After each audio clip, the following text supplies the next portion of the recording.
Boa noite. Ele é um dos principais líderes que hoje formam a Autoridade Nacional Palestina. Ligado inicialmente a movimentos de esquerda, já planejou ações terroristas e sequestrou aviões. Mas tornou-se pacifista e hoje é um dos agentes políticos do processo de paz no Oriente Médio. O Roda Viva entrevista esta noite Bassan Abu-Sharif, assessor político de Yasser Arafat, o presidente da Autoridade Nacional Palestina. Formado e com mestrado em economia pela Universidade Americana de Beirute, Abu-Sharif foi um dos fundadores da Frente Popular de Libertação da Palestina, principal organização da esquerda palestina nos anos 60, quando decidiu seguir os caminhos da luta armada e de ações terroristas. Em 1972, ele mesmo sofreu um atentado à bomba. Teve ferimentos graves e perdeu parte da visão e também da audição. Nos anos 80, Bassan Abu-Sharif deu uma guinada em sua trajetória. Com a radicalização cada vez maior do conflito, decidiu tornar-se pacifista, como ocorreu também com outros líderes, tanto do lado palestino quanto do lado israelense. Foi quando a ideia de paz começou a reunir gente que antes estava separada pela ideia de guerra. Abu-Sharif e Uzi Manaimi são exemplos dessa união. Os dois escreveram um livro de memórias, O Melhor dos Inimigos, já traduzido para 14 idiomas. Falta a tradução para o português. O livro reúne dois personagens difíceis de serem imaginados juntos. Abu-Sharif, um palestino sequestrador de aviões, e Uzi Manaimi, um oficial da inteligência militar israelense. Uzi veio de uma família militar. Foi soldado, trabalhou no serviço de espionagem de Israel e mais tarde deixou o exército pela carreira de jornalista. Criou problemas no país ao tornar-se o primeiro jornalista israelense a entrevistar o líder palestino Yasser Arafat. Abu-Sharif, líder da esquerda palestina, envolveu-se na luta armada contra Israel, ajudando a planejar atentados e a sequestrar aviões. Na virada para o pacifismo, tornou-se também jornalista e foi ser o assessor político de Yasser Arafat, presidente da Autoridade Nacional Palestina. O encontro de Abu-Sharif e Uzi Manaimi é o encontro que deu o título do livro, O Melhor dos Inimigos. É o encontro das ideias sobre a possibilidade da cooperação e da convivência entre estados beligerantes. É a ideia de que a paz é o caminho. Para entrevistar Bassan Abu-Sharif, nós convidamos Jadá Abu Elhaj, professor do Departamento de Ciências Sociais e do Programa de Pós-Graduação em Sociologia da Universidade Federal do Ceará. Vicente Adorno, editor de Internacional da TV Cultura. Cristina Pessequilho, cientista política da Uníbero, Centro Universitário Ibero-Americano. Emir Sader, sociólogo e escritor. Geraldo Cavanhari, pesquisador do Núcleo de Estudos Estratégicos da Unicamp, a Universidade Estadual de Campinas. E Henrique Ratner, professor de Economia da Faculdade de Economia e Administração da USP, a Universidade de São Paulo. O Roda Viva é transmitido em rede nacional para todos os estados brasileiros e também para Brasília. Hoje, o programa não permite a participação dos telespectadores, porque está sendo gravado. Boa noite. Eu gostaria de começar com uma pergunta aparentemente simples. O senhor acredita que é possível existir paz na Palestina? Definitely. There is no other choice for Israelis and Palestinians but to establish peace. Although it might look now impossible or very, very difficult at least, but there is no other choice. And I believe personally that in spite of the mobilization that had taken place during the past 3 years in Israel, and although there is a minority among the Palestinians that is against the proposed peace, gradually Israelis and Palestinians at large will come to the conviction that they can live together and they can establish a better future for the coming generation in Israel and in Palestine. And that peace is good for everybody and for the development, economic and social and cultural life in the region. The choice is definitely a choice of peace, although at the present moment the government of Israel is an extreme right government that is against peace. And although there is a very damaging aggression against the Palestinians everywhere in the West Bank and Gaza, in spite of all the losses, and in spite of certain Palestinian individuals or organizations who had condemned terrorist actions in Tel Aviv and in Haifa. In spite of all these, on one hand, you have a state practicing terrorist attacks against a nation, and on the other, you have organizations and individuals who kill also civilians on the other side. In spite of that, I believe there will be peace eventually.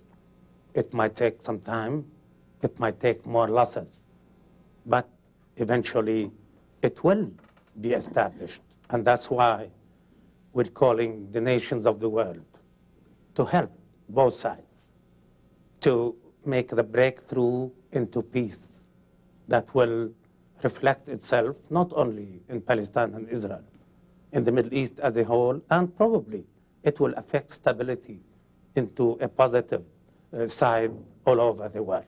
Agora, não existe para mim existe a impressão de que é mais fácil, e não se está conseguindo isso, mudar a ação do governo de Israel do que dos militantes terroristas palestinos, porque o governo supostamente tem endereço certo, tem um governante, obedece à opinião pública, enquanto a militância revolucionária ou terrorista dos palestinos não obedece à autoridade palestina. Eu estou errado? Well, allow me to explain a very delicate and important point here. Terrorism in the Middle East has one main source. It's occupation. Israel occupied the West Bank and Gaza, and therefore this is a state-organized, systematic terrorism against a nation. And such a state terrorism, occupation, will definitely create resistance. Actually, to resist occupation is a human right endowed by United Nations Charter, by the Geneva Convention, by any normal human behavior. Any human being who's attacked, his first reflection is to defend himself. So let's be clear on this. The main source of terrorism is the Israeli occupation. Of course, when Israeli F-16 and Apaches, besides the occupation, attack civilian targets, that will provoke reaction. As I told you, some of the reactions, I'm against it and condemn it because it is doing the same to civilians in Israel. I'm against killing civilians. We are against killing civilians no matter who killed the civilian. And the civilian, Israeli or Palestinian, is a human being that shouldn't be killed or touched. But to resist occupation is different. Now, when I talk about a state of Israel waging organized state terrorism against a nation, this is done by a government led by Mr. Sharon. While in Palestine, there are organizations and individuals who carry terrorist actions against civilians in Tel Aviv, but the rest are resisting the tanks and the soldiers who are attacking their children and their homes. This is legal resistance endowed by United Nations Charter. So on one hand, you have a government with its official army carrying terrorism against a nation. On the other, you have a people who doesn't have an army at all and resisting occupation with stones or light arms, and of course, a small group, isolated, I should say, minority, that had broken our rules of not touching civilians, and we are definitely serious about putting a limit to that as soon as possible. But in order to control it by the authority, we need Sharon to stop provoking by killing civilians every day. Last week, the F-16s destroyed 3 big buildings in Gaza. Okay, if Sharon wants to assassinate one person, He doesn't need to kill 50 civilians to touch that person, and he was not there, actually. And so the civilians were killed. This is a provocation to the people. I propose, through you, through this program, immediate ceasefire, regarded by both sides, Israel and the new government of Palestine, immediately, so that we go also immediately into political negotiations. Security can never be attained by violence. Violence begets only violence. Security can be attained only by political agreement. Emir Sader. O senhor acha possível chegar a um acordo de paz através de negociações em que os Estados Unidos são o principal negociador? Um país que tem Israel como aliado estratégico e no qual existe um fortíssimo lobby sionista que condiciona muitas ações da Casa Branca? That's a very important question. Allow me to divide it into two parts. My belief about the possibility of establishing peace, it is an irrevocable belief. And I work hard for it, not only me, majority of the Palestinians, the mainstream, and a good number of Israelis who will manage at the near future to mobilize more and more Israelis to work for peace. The government in Israel is definitely against peace, and I know that this is a real impediment and obstacle against what I'm saying and against what people hope for, which is the establishment of peace. Of course, this government is supported by the United States administration.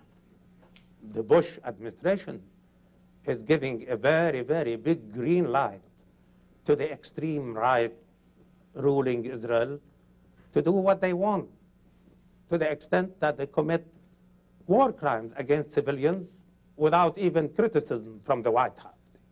Of course, the White House has its reasons, because they're doing almost the same thing elsewhere in the world.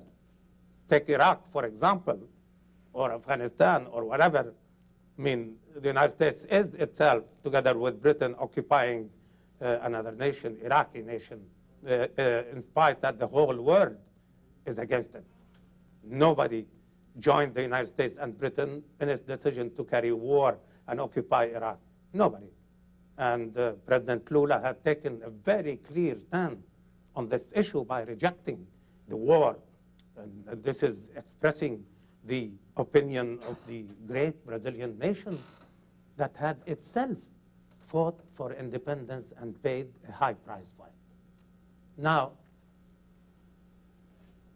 supposedly, the quartet, which is composed of the United States, United Nations, Russia, and the European Union, are supposed to take practical steps in order to push the peace process forward, and as suggested by President Bush himself, that by the year 2005, a Palestinian independent sovereign state will be established on the areas Israel occupied in 1967. Now, okay, we're telling Mr. Bush, okay, you proposed it, you suggested it, you specified the date, go ahead, put it into action together with the other parties of the quartet. Unfortunately, until now, President Bush is becoming busier and busier in other affairs of occupation in Iraq and Afghanistan. But we are betting actually on what is happening on our ground. Resistance, the Palestinians will never stop until they get their freedom and until they get their independence. Actually, peace will be attained if the Israeli soldiers and tanks go back home, go back to Israel. What are they doing in the narrow streets of the camps of Gaza? What are they doing in Ramallah, in Bethlehem, in our villages? They should go back home, end the occupation, end the settler colonialist movement that had confiscated our land in the West Bank and Gaza, and go back home to Israel. Then peace will be attained, and we'll be ready to live in peace and cooperation, and we'll try to develop even some sort of a friendly relation. The occupation is the only reason for this apathy and bloodshed. And to go back to peace, the occupation must be ended. It's very simple. But to have Sharon insisting on indignating the Palestinian people, keeping his army, torturing our people day and night, making our life miserable, making it hell, by not allowing people to move from one village to the other, not allowing the sick to go to hospitals. Women give birth at roadblocks because the soldiers don't allow them to go to hospitals. Students cannot go to schools. University students are imprisoned, tortured. Why? Why is this policy? And I support fully what General Yalon, the Chief of Staff of Israel, declared today, actually 2 hours ago, when he said, I accuse this government of not having a political vision. Yalon said, we're sending our soldiers, tanks, air fighters, to strike the Palestinians without knowing what is the political result. And he accused the government of not having a political plan and called for immediately going back to negotiations. That's a light of hope, because General Yalon is not a writer nor a journalist. He is the chief of staff of the Israeli army, which means he's reflecting a real unrest among the officers, like the 28 Israeli officer pilots, air pilots, who rejected to carry missions in West Bank and Gaza publicly and said, we're not killers. We don't want to kill civilians. We are fighters. When there is a need, we fight. But to carry orders that will kill civilians, we'll not do it. And now it's a big issue in Israel. This is also another glimpse of hope that many Israelis are waking up in the sense, what the hell are they doing? Killing kids and women and occupying other nations' land and insisting on keeping it under occupation. So I repeat that my belief in peace and the ability to make peace is irrevocable. But we have to work with it. Palestinians and Israelis who are for peace work solidly, because criminals of war in the Israeli government or criminals of war in certain Palestinian organizations must be isolated. And the majority, which is for peace, must come together and build the new future of the area. Henrique Ratner. Me parece que é necessário adotar uma perspectiva histórica na análise do conflito, que infelizmente não é de hoje, não é recente. De minha lembrança, desde os anos 20 do século passado, tem havido confrontações, conflitos e lutas entre árabes e israelenses, mesmo antes de ser criado o Estado de Israel. E o que se pode extrair como lição de uma análise histórica é que não é pelas armas que se chega a qualquer solução desse conflito. Uma aproximação a uma solução sempre foi conseguido quando sentaram na mesa. E nesses últimos 15 anos, pelo menos, houve diversas tentativas de sentar à mesa entre as lideranças de Israel, no tempo de Rabin, e, sobretudo, no tempo de Ehud Barak, e que não foram para frente. Então, a minha pergunta é, por que nessa última negociação entre Barak e Arafat não foi possível estabelecer um mínimo de consenso para avançar em seguida para resolver os detalhes da paz? Isto até hoje não ficou muito claro. Não foi intransigência do lado dos israelenses, porque o governo anterior de Barak não foi tão intransigente quanto Sharon hoje. Então, como explicar esta intransigência e que levou ao agravamento da situação que nós enfrentamos hoje? Definitely, the historical perspective is quite important. Whether in order to give any analytical approach or any proposed solution, real content, one should never forget the historical context of the whole problem. I don't think this forum allows me to go into this historical context. I mean, we're dealing with but I agree with you that there should be a historical context and a perspective.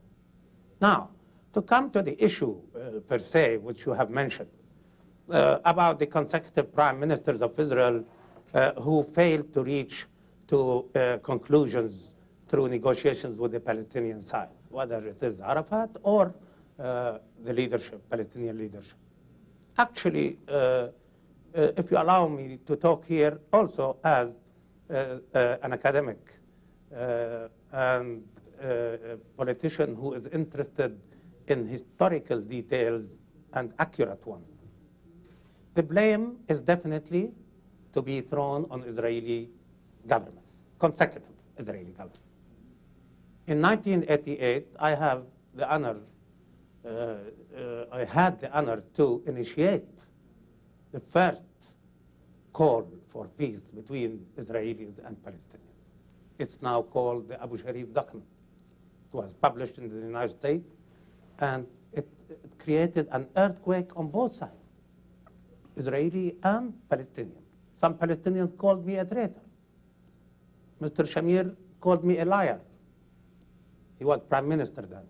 But nevertheless, the content of what I have proposed managed to break the ice, which extremists on both sides tried to face it with and block it. And people started discussing it and talking about it not because they like Bassan Abu-Sharif, because they like the idea of peace. They like the idea of having a two-state solution that will put an end to this bloody conflict that had ruined lots of things and that had disastrously killed thousands of people on both sides. Now, Barak failed to give the proper translation of what we have agreed about in Oslo. Although Barak is labor, although Barak was trained by Prime Minister Rabin, who had signed the Oslo Agreement. That was in Camp David. The solution is very simple and very clear for the Palestinians, and that was agreed upon in the White House when Rabin and Arafat shook hands, signed the document, and also President Clinton signed it. And the occupation. And within a period of 5 years that started in 1993, the Palestinians must have their independent sovereign state, and they will live in peace and cooperation with Israel. This is the solution.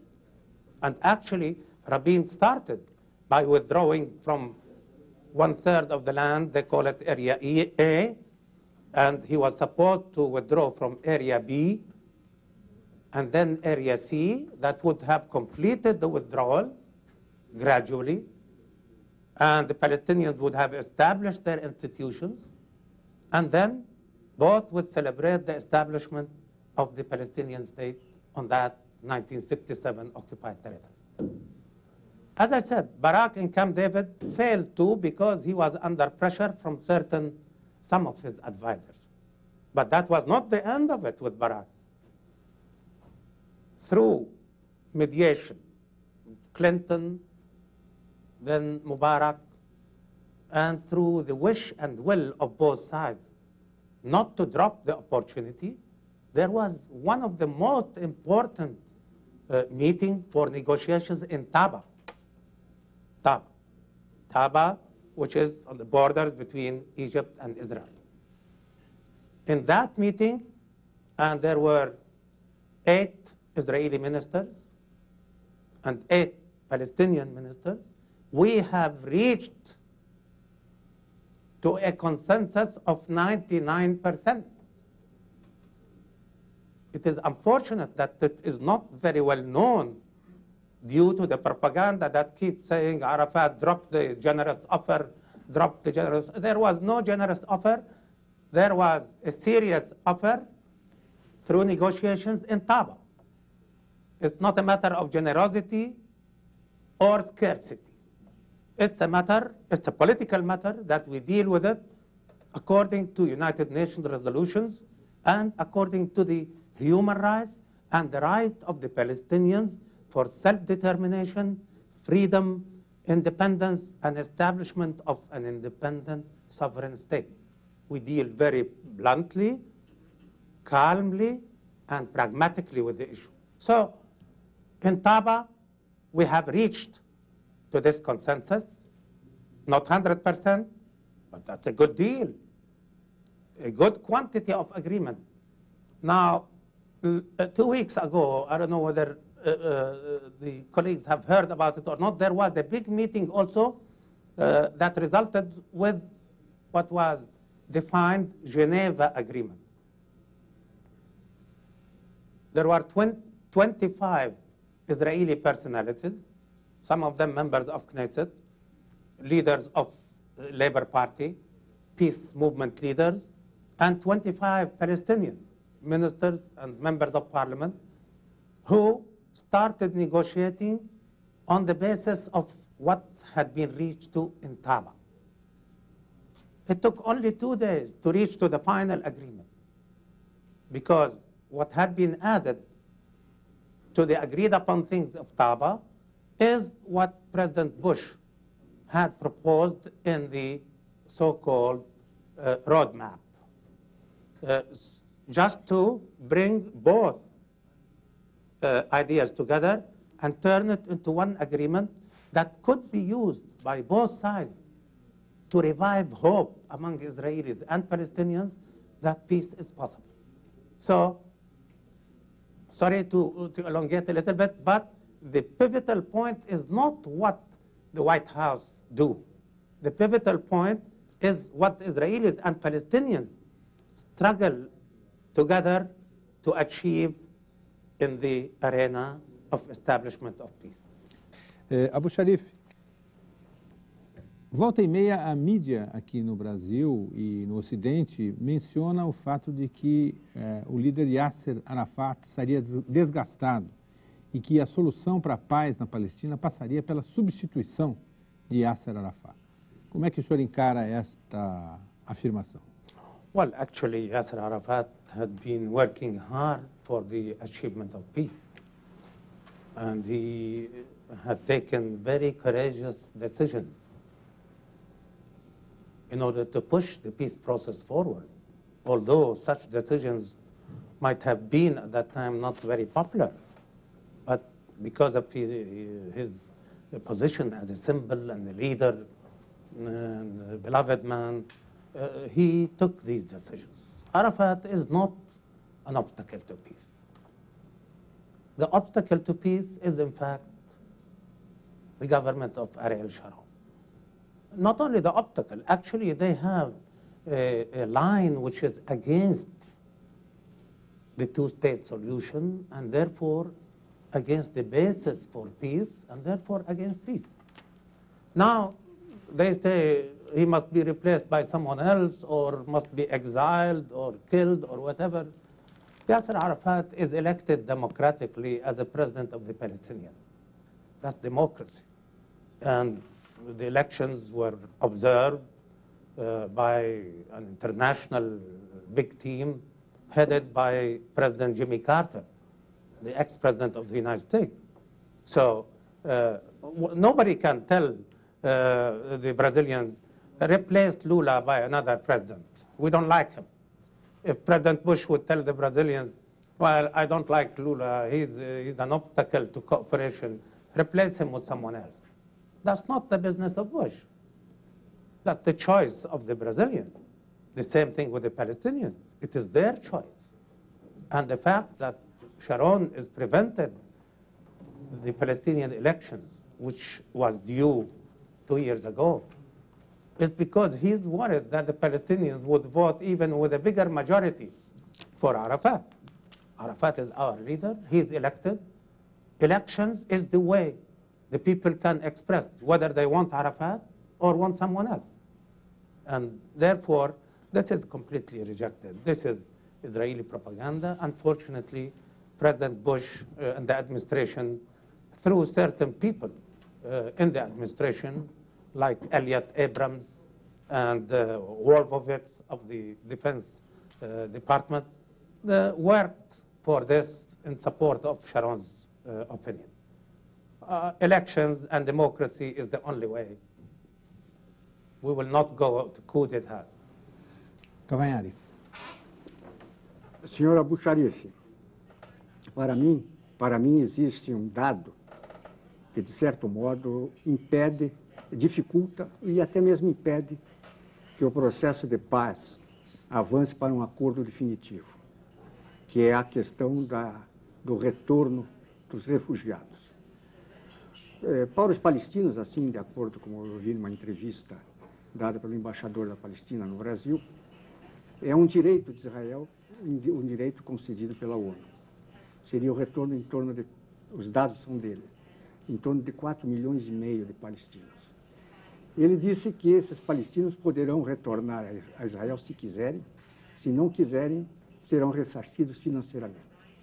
Se nós verificarmos a composição demográfica do Estado de Israel, nós vamos ver que existem já 750 mil árabes israelenses, mais uns 200 mil cristãos. E 4.700 são judeus. Se esses 4,5 milhões demandarem para o território do Estado de Israel, nós vamos ter um equilíbrio flagrante, um desequilíbrio geopolítico flagrante, favorável à Palestina, aos palestinos, dentro do Estado de Israel. Quer dizer, então, é óbvio que esta questão, a posição de Israel nesta questão é radical. Quer dizer, não ceder, porque é uma questão que não é uma política de governo, é uma política de Estado para Israel. Já para os palestinos, é um direito consagrado pela ONU. Quer dizer, então eu vejo o seguinte, são duas posições radicais, que dificilmente chegarão a um acordo em curto e médio prazo que permita que esse processo de paz chegue a um acordo definitivo. Qual é a sua opinião a respeito? This is one of the most sensitive issues, actually. On one hand, you have United Nations Resolution 194, which specifies the right of the Palestinians to return home as an offshoot of a global and human law, which is the right of return for every human being on this earth. Brazilians have the right to return to Brazil. Americans have the right to return to America. This is a human right. And Palestinians are human beings also. In particular, the United Nations Assembly specified the Palestinians with a special resolution 194 for a clear, simple reason, is that these refugees were kicked out by force from their homes and houses and towns and cities to be replaced by Jewish immigrants who became Israeli citizens in the state of Israel in 1948. Now, to talk about it pragmatically and in political terms, we want peace.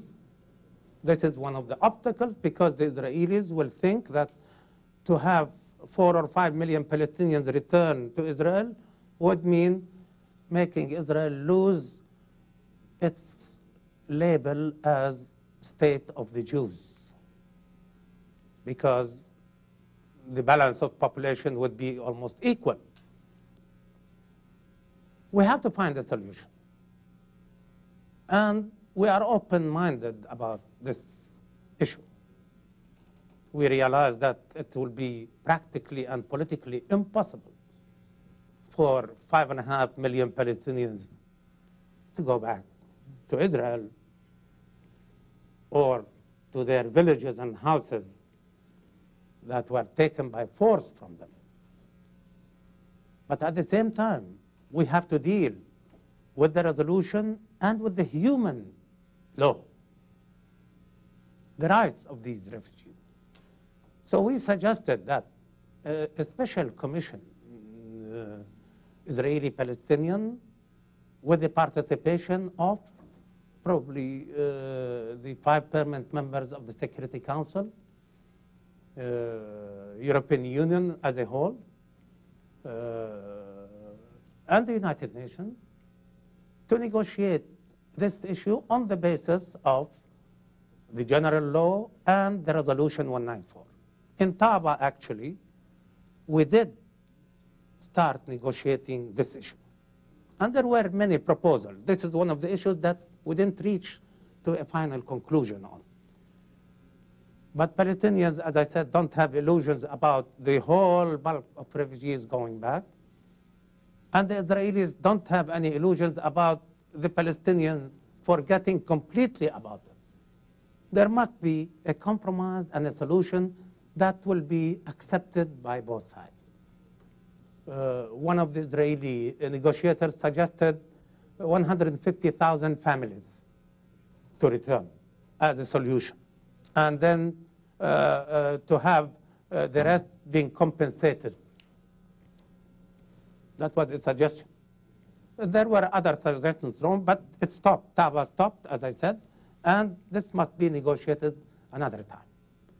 This issue, just to alert you, has another complication about it. The countries where the refugees are at the present moment living are refusing to consider them citizens, are refusing to consider them permanent inhabitants. So these 5.5 million have a serious human problem.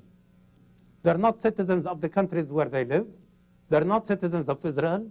And they're not citizens of a Palestine state that is to be established in the future. This is a real human misery. And they don't have the rights as citizens means a lot. It means they don't have the right to work. They don't have the right for social insurance. They don't have the right to buy land, to build a house. Completely out of rights of their human right. So it's not a matter of, we have to solve this problem. Otherwise, there will always be a source for trouble. Now is the opportunity, with the Palestinian Authority ready to establish peace with Israel on the basis of two-state solution. Now is the time to find a solution, because in the future, it might be more complicated. I can now suggest also, throw an idea also, maybe the Israelis will reflect on it. All these settlements that were built in the West Bank and Gaza on confiscated Palestinian land, with immigrants from Brooklyn and New York and I don't know where, let them evacuate it. And these settlements will be given to a good part of the refugees to solve their problem. And they become citizens of the Palestinian state to be established in the year 2005. That's one idea. But I agree with you, this is a very sensitive issue that we have to negotiate on. Cristina. Bom, eu gostaria de fazer uma pergunta também relacionada à questão da sociedade, de ambas as sociedades, né? Você se revelou muito otimista e nós temos falado muito que a paz, ela na verdade não chega mais por um processo de difícil negociação entre os líderes, falta de vontade dos governos, do que propriamente por causa da ausência desse desejo na população. Você atribui à população, tanto palestina quanto israelense, um desejo pela paz, e que se o acordo político fosse alcançado, isso seria um processo natural. Mas, desde 95, quando essa onda de violência atual começou, né, lógico que com altos e baixos, nós temos tido uma geração, tanto em Israel como na Palestina, formada jovens, crianças que não têm conhecido outra realidade além da realidade da violência, do medo e do desconhecimento mútuo, que é algo que no livro vocês ressaltam bastante, no Best of Enemies, que talvez é o pior impedimento para a paz. Será que essa geração nova que está surgindo hoje, ela não seria um impedimento à paz no futuro, ainda que os líderes conseguissem chegar a um acordo? Como que você vê isso? It's a very important point. It can never be answered in a simple way because it touches on the core of the problem. The core which probably very few outside the arena can understand. Only people who lived it, paid blood for it, know how people think, act, and react, can evaluate it properly. I must agree with you that day after day, it's becoming difficult to keep people adhering to their belief and hope in peace. Very difficult. And believe me, the role of Arafat as a peacemaker is becoming every day more difficult due to the practices, to the mass crimes committed against the Palestinians by the most sophisticated war machine in the Middle East, the American-made weaponry that is used against civilian targets. Also, on the other side, the fact that the extreme right government had mobilized the new generation in Israel under the slogan, Israel is in danger, save Israel. In other words, to kill people in the West Bank and Gaza is saving Israel from these Palestinians who want to destroy Israel. In fact, Palestinians don't want to destroy Israel, and they want clearly a two-state solution. And the state they want to establish is on 28% of their historical land, Palestine, 28%. Nevertheless, the historical compromise was decided. We accept just to live in peace for our future generation. Let me not go into the details because it's very complicated probably for the audience, but I can tell you that if leaders now who belong to generations, to 2 generations ago, managed to sign a peace agreement on the basis I was talking about, United Nations resolutions to create an independent sovereign state that will live in peace, stability, and mutual respect with Israel, these generations will swallow it and accept it, although it will take hard work to make them all line up in this path of peace. It can be done.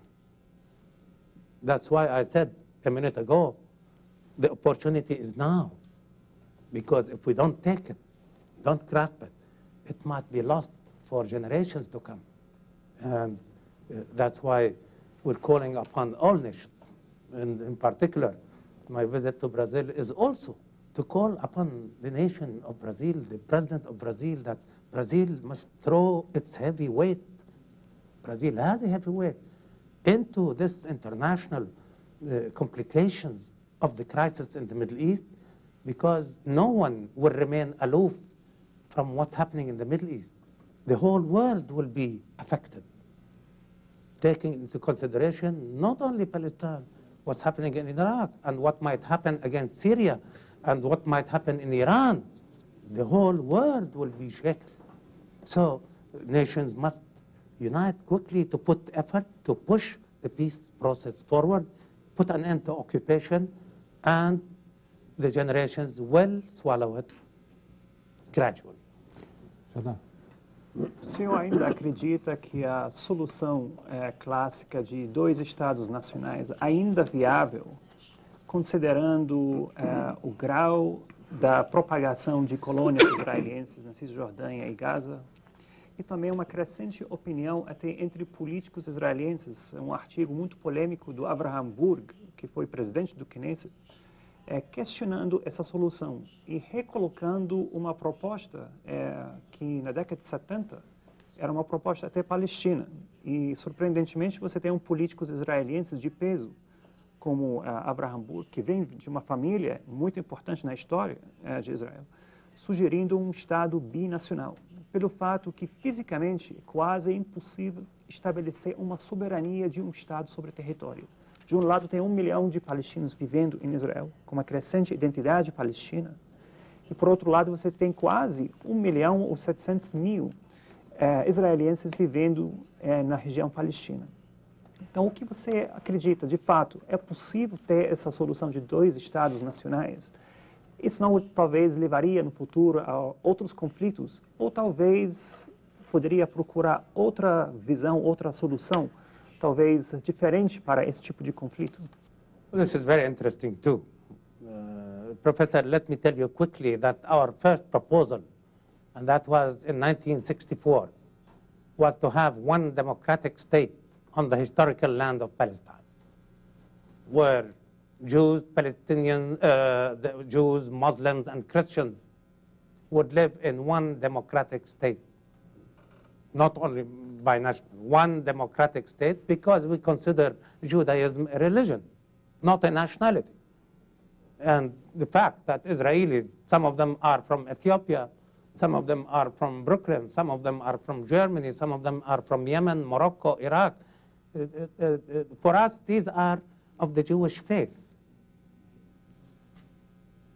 It was rejected outrightly because they want Jüdisch Staat, state of Jews, not a secular democratic state. All right, our second suggestion was, okay, if you insist on keeping a Jewish state, okay, we will accept a historical compromise by establishing our Palestinian state, which can involve Christians, Muslims, and Jews on this part of the land, because it will be democratic and secular. It will not be a religious state or a state of religion. I mean, people criticize the Irani regime for being an Islamic regime and that it is very, very much isolated and limited in that sense. Okay, well, Israel is the same, but on a Jewish level. Now, this is a pragmatic solution, political.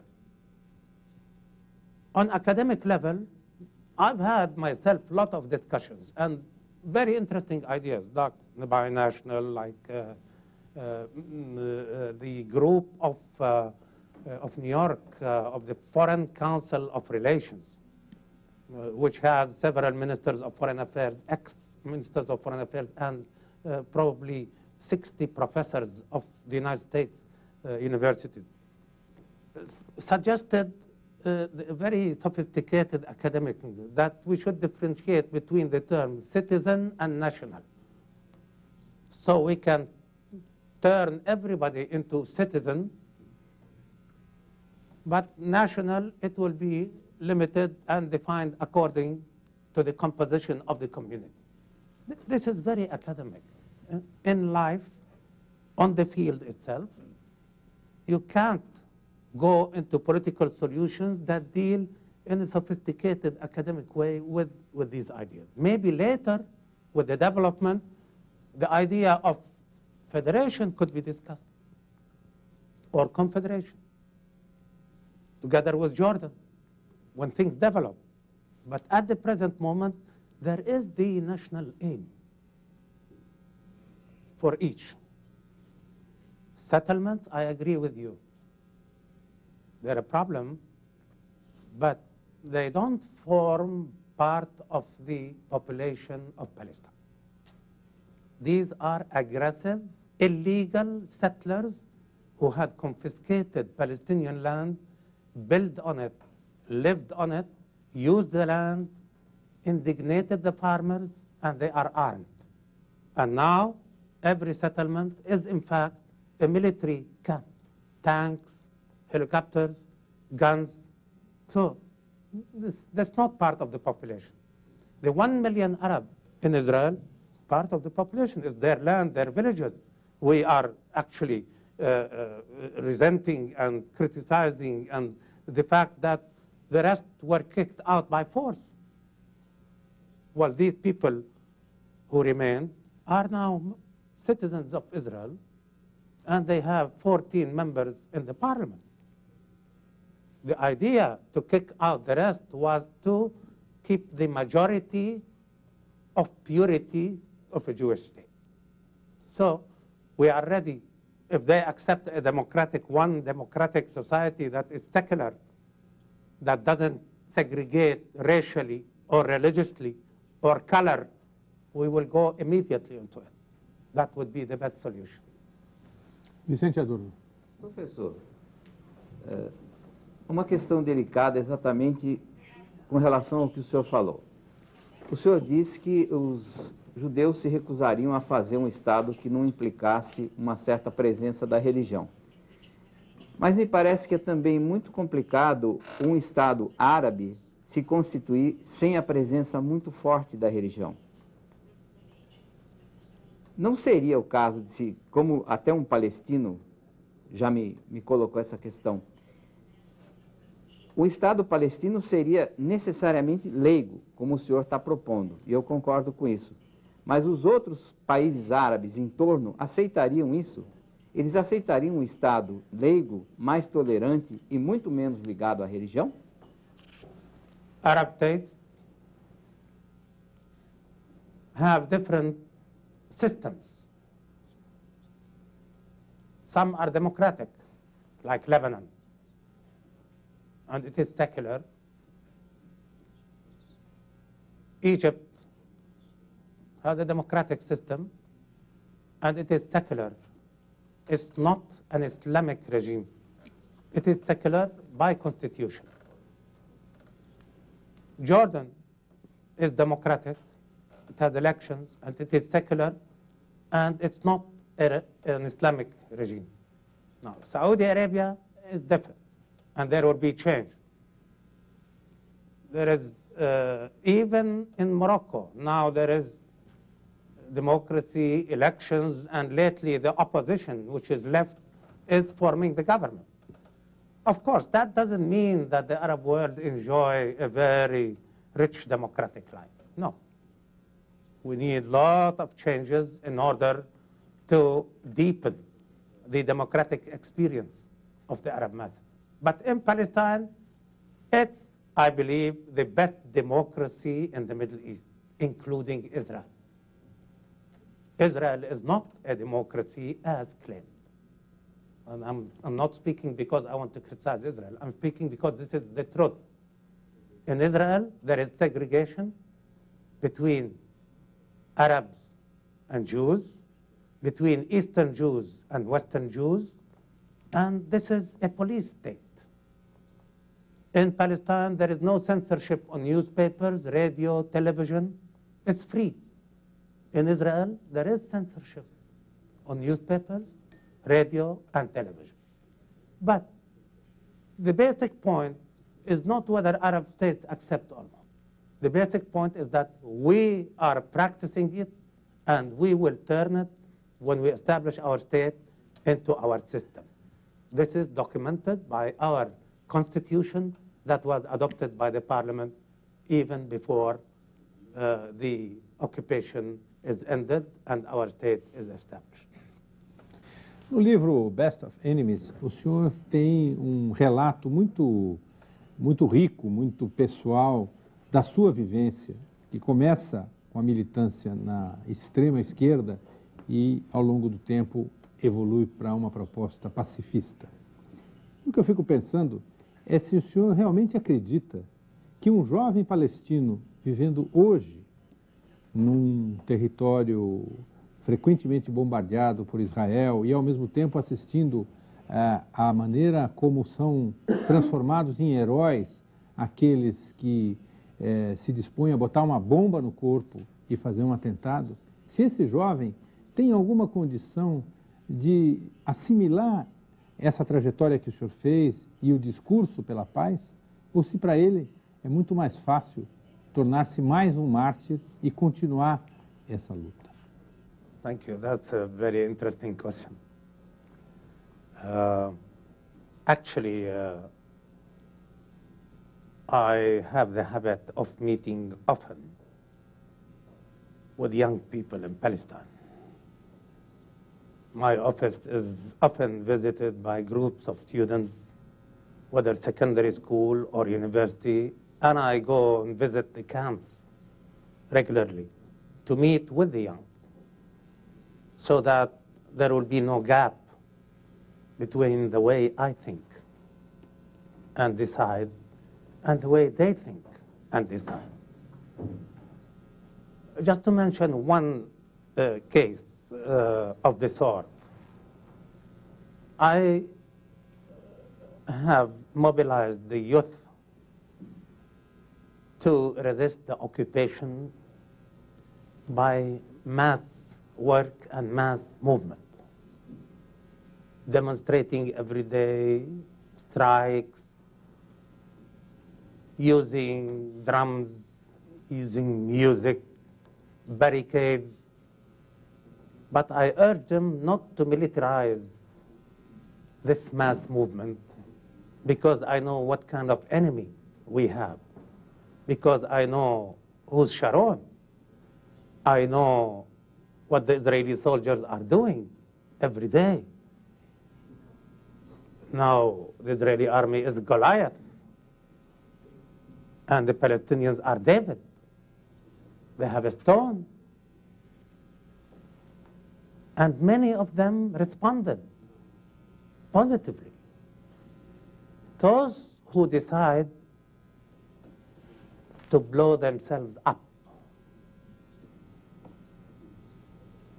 trying to kill the Israelis, as I said, it's condemned when it targets civilians. But although I condemn such operations, even academically, I can understand the reason. Not to accept it, but to understand it. Most of these young boys or young men who blow themselves up, and I made some research through a group of university students, Birzeit University, on the background of these young, because they're known name by name, and they have their families. And actually the Israelis show them to us by blowing the houses of their families. Most of these young people have either their father or mother or children killed by Israeli soldiers, and the motive is out of frustration to revenge for the killed, his kids, his son, or his father and mother, or his wife. And most of these do not belong to organizations. They go and look for any organization that can give him the explosives to put it around himself and blow himself up. That's why, even on Israeli television, I say it bluntly, I consider Ariel Sharon responsible for all the civilians killed on both sides. Responsible. It's political responsibility, because the use of this sophisticated army force so extensively in the West Bank and Gaza, destroying houses, killing civilians, is provoking individuals and organizations to respond. So these are results, actually. But one should look for the reason. It's exactly like the symptom of a malady. When it comes on your skin, probably. This is a symptom. But the real malady might be in your stomach or in my stomach. So we should look for the cause and try to solve it there. The cause is the occupation. Occupation must be ended and there will be peace. It's so simple and so normal to think that way. Why are the Israeli soldiers and tanks in my land and my neighbor's land in Gaza and West Bank? What are they doing there? They are occupying, oppressors. We want our independence, our freedom. And the young generation that you were talking about understand that the only choice is to be free. The only choice is to be independent. They listen to what I say. They try to follow. But when the war machine keeps killing and destroying, what I say to them will be diluted. And if it continues, there might be a point, as I told Professor Christina, there might be a point when everything stops for several generations to come. That's why we should take it now and do it now. Henrique Hartmann. Eu creio que, além da dimensão histórica, é necessário aprofundar a análise em termos do contexto social e político, não somente do conflito entre israelenses e palestinos, mas dentro do contexto de todo o Oriente Médio. E aqui me ocorre que, no caso da sociedade israelense, tem manifestações contínuas e cada vez mais fortes da chamada sociedade civil. Recentemente, ainda na semana passada, mais de 100.000 pessoas estiveram numa comemoração da morte de Rabin, manifestando-se pela paz agora, imediata. Tem a manifestação que o senhor mencionou dos aviadores israelenses, que se recusam a executar missões sobre o território palestino. Tem uma manifestação de centenas de acadêmicos e intelectuais a favor da paz. E tem também a manifestação mais recente do chefe do Estado-Maior. Portanto, não pode-se alegar que não haja democracia e manifestação livre de opinião na sociedade israelense. Agora, onde está o movimento paralelo deste tipo na sociedade palestina? E mais do que isso, eu diria, nas sociedades árabes do Oriente Médio, que são os regimes mais retrógrados hoje em dia dentro das Nações Unidas. Basta ver o índice de desenvolvimento humano da maioria deles, que são regimes onde não prevalecem os direitos humanos básicos, os direitos da mulher. Me parece que os próprios países árabes não querem um Estado palestino independente, secular, democrático, porque iria contaminar todo o Oriente Médio, esses regimes feudais e autoritários. E, portanto, o que os países árabes têm feito nessas últimas décadas para aliviar a sorte dos refugiados palestinos?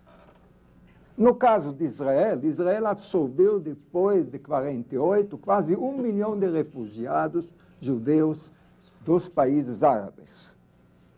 O que foi a absorção dos refugiados palestinenses nos países vizinhos? Portanto, a minha pergunta é, o que o senhor vê como papel dos países árabes na solução desse conflito? Muitas vezes parece que eles estão interessados a manter o conflito, a incitar para mais conflito, financiar todo tipo de ação que não nos aproxima à paz.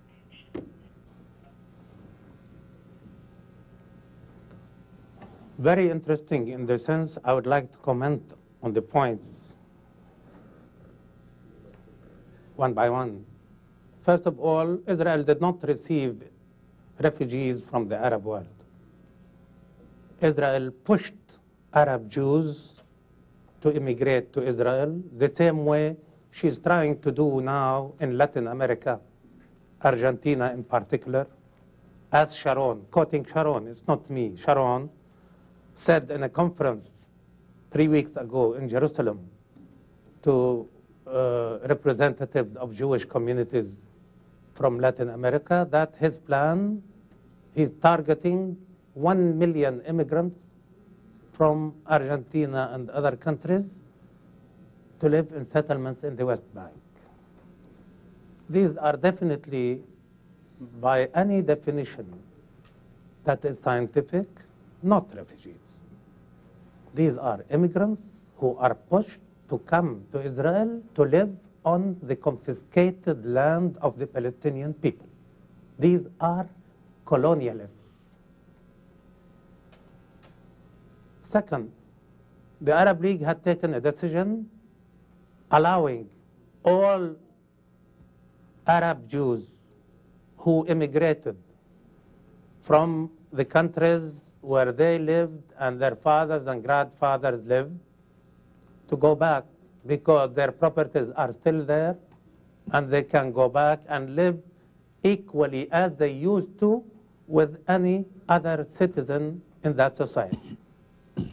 I was myself present when the King of Morocco declared that and told several Israeli leaders who visited him that this is the decision of Morocco, and took some Israeli officials to visit the quarters of these Moroccan Jews who were invited to immigrate to Israel and were not refugees.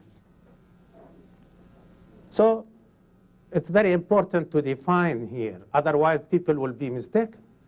The Palestinians were pushed by force from their properties, land, villages, to take refuge in other neighboring countries under United Nations tents. And now UNRWA, which is the United Nations Work Relief Commission, give cards for these refugees in order to have daily some food to eat and to feed their kids. Now, they were proprietors. Before, in 1948 and on, several massacres were committed. And also, I'm not saying it myself, I can refer the professors and all others to memoirs. And Arnold Toynbee, the historian, Memoirs of Dayan, to know what happened in Deir Yassin, Kafr Qasim, Qibya. Qibya was the act of Etzel. Etzel, the organization to which Sharon belonged to. Massacres to terrorize the rest of the villagers who are unarmed to flee, to leave their houses. Otherwise, there will be massacre.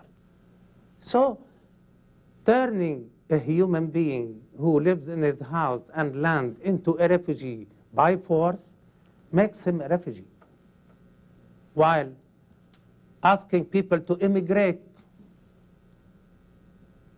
to Israel doesn't make these refugees. The Arab states are against a democratic, secular Palestinian state because it will contaminate, and I like the word, I agree with him fully. Many Arab regimes would not like at all to see a Palestinian democratic secular state established, free media, free information, no censorship. I agree with him fully. They don't like it because the Arab masses would look at it as a model. And actually, we want to create a model so that we help in the socio-economic development of the Middle East as a whole. This is the way we help the social economic development in the Middle East. But definitely, Professor, Israel is not helping at all developing the socio-economic structure in the Middle East because it is an aggressive colonialist force. It is actually a reactionary force that helps these despotic regimes to remain alive. The same way the attitude of Mr. Sharon through the extreme use of sophisticated force against Palestinian civilians, this action helps Hamas, the extremists in Palestine, and helps Jihad, the extremists. So Israel is not helping at all, on the contrary. And when I say Israel is not a real democracy, I know what I'm talking about. It's not that 100,000 demonstrators celebrated the assassination of Rabin, not the death, by the way. Assassination of Rabin. They had Arabs with them, Palestinians. It was commemorating a leader who was assassinated because he wanted to establish peace. We consider Rabin a hero of peace.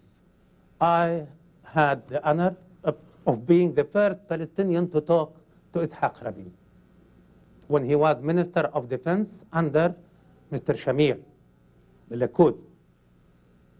And we talked about peace. And he was favorable of peace with the Palestinians. He's a great man.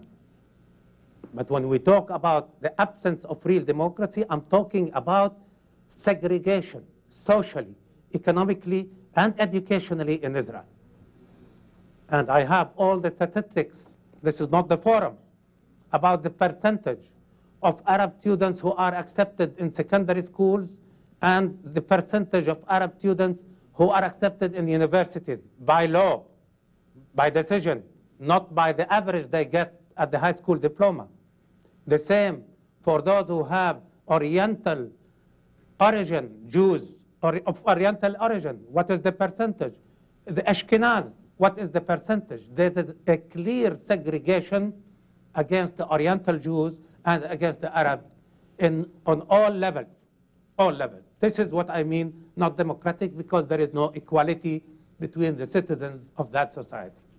Thank you. Apesar do seu otimismo, a paz nunca esteve tão longe desde que o conflito se instalou.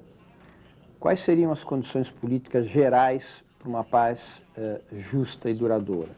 Substituição do governo Sharon, substituição do governo Bush, derrota norte-americana no Iraque. Quais seriam as condições para que a paz houvesse um clima político favorável à paz? I agree fully with the professor. Any sound man, if he looks at the Middle East now and what's happening in the Middle East, he would realize that peace is so far away, far to get, far to attain, and very, very difficult, as I said in the beginning, if not impossible. This is correct. But we are there to struggle. We can't have the luxury of sitting and thinking. We're under shooting. We're under siege. We have to feed our kids. And we have to get our freedom and independence, no matter what cost. Therefore, hopelessness is not allowed. We can't live without hope, in spite of all the difficulties, in spite of Sharon. And we have hope, not because we dream or we have illusions. Professor, we have hope because we are a determined people. We determine that we will get our freedom and independence no matter what. And I tell you one thing. We have no illusions that the Palestinians can beat the Israeli army. No. The Israeli army is the stronger. We cannot beat it, nor all the Arab states or Middle East states can beat the Israeli army. But you know what we can do? We can keep resisting heroically the occupation until the Israeli army is convinced that they cannot beat us too or beat our determination for freedom. They can kill more thousands of the Palestinians.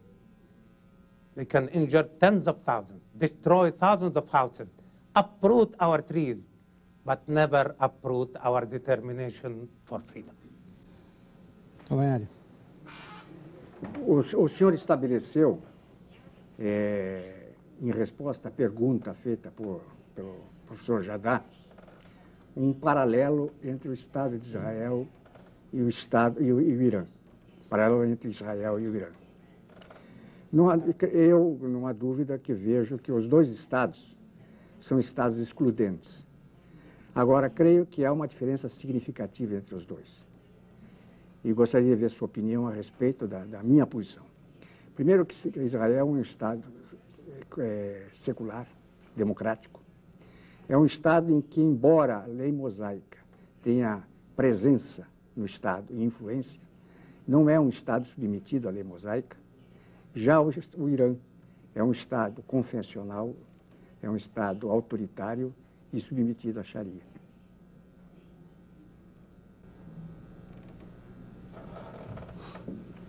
Okay, I didn't make a parallel at all, and I didn't go into the details.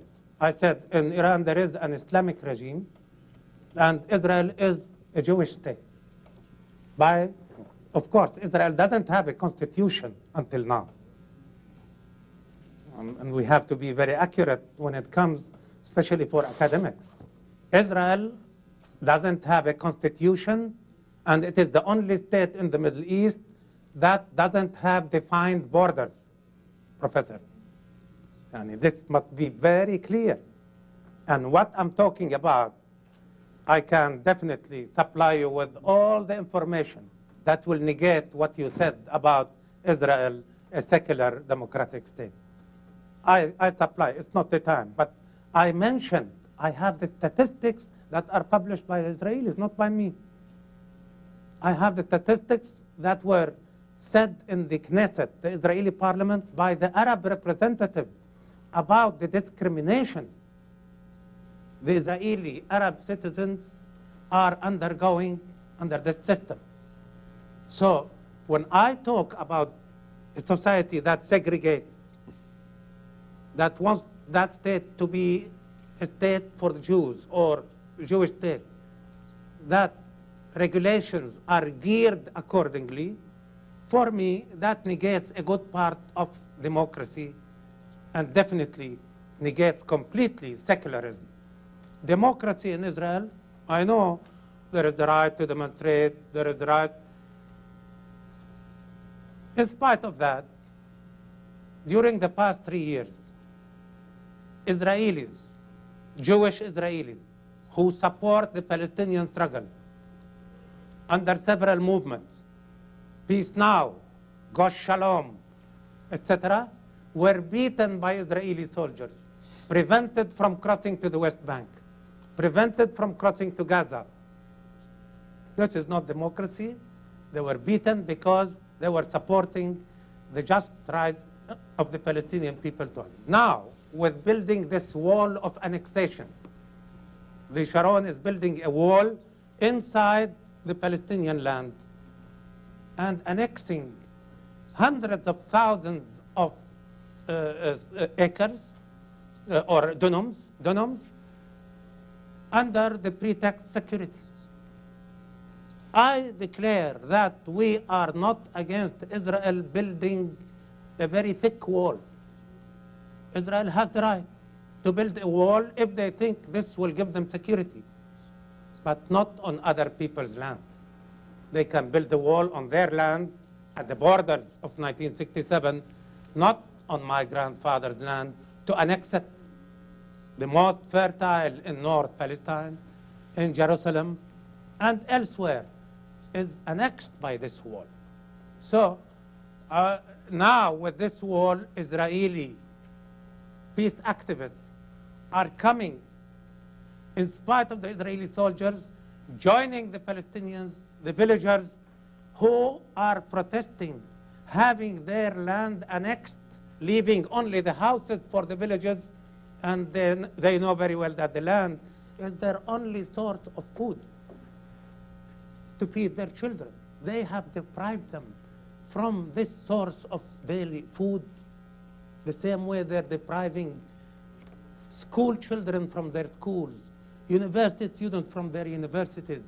What kind of democracy is this? This is despotism. This is settler colonialist ideology that belonged to the era before the Second World War. We say we want peace. Peace has one main condition: end the occupation. Let Israeli soldiers and armed settlers go back to Israel, to their homes, to their mothers. Why are they on our land? It's so simple. If there is no soldiers, no occupation, there will be no violence. And I repeat, violence begets only violence. Abu-Sharif, nosso tempo está terminando. Eu tenho uma última pergunta. A resposta, infelizmente, tem que ser curta. E é a seguinte: esse programa não mostrou que o senhor é um homem bem-humorado, mas eu vi, antes de nós começarmos a entrevista, que o senhor é muito bem-humorado. Eu vi também que o senhor é um homem apaixonado pela sua esposa, e isso ficou evidente. Eu queria entender como é que o senhor consegue ter bom humor e paixão tendo a história de vida que o senhor tem. With good humor, you make the difficult life easier. That's my answer. Muito obrigado pela sua entrevista. Obrigado a nossos entrevistadores, a você que está em casa. Nós estaremos aqui na próxima segunda-feira, às 10h30, com mais um Roda Viva. Uma ótima semana. Até lá.